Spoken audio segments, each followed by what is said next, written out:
Kung pinapaaral ng libre ng magulang mo, mag-aral ka.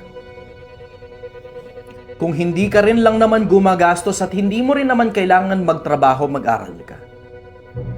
Kung gusto mo ng magandang kinabukasan para sa iyo, para sa magulang mo, at sa susunod na lahi mo, mag-aral ka. Galingan mo, talinuhan mo, huwag mong bobohan, huwag mong tangahan. Huwag ka maniniwala sa kanila na kailangan mong kumita agad-agad ng pera kasi anong gagawin mo dyan sa pera na yan kung sinusustentuhan ka naman ng magulang mo, ilalaan mo lang sa kapritsyo. Pang flex-flex mo lang sa mga tropa. Pang geng-geng mo lang. Pang bait mo lang. Kung yun lang din naman ang bibilin mo, bumili ka na ng kinabukasan.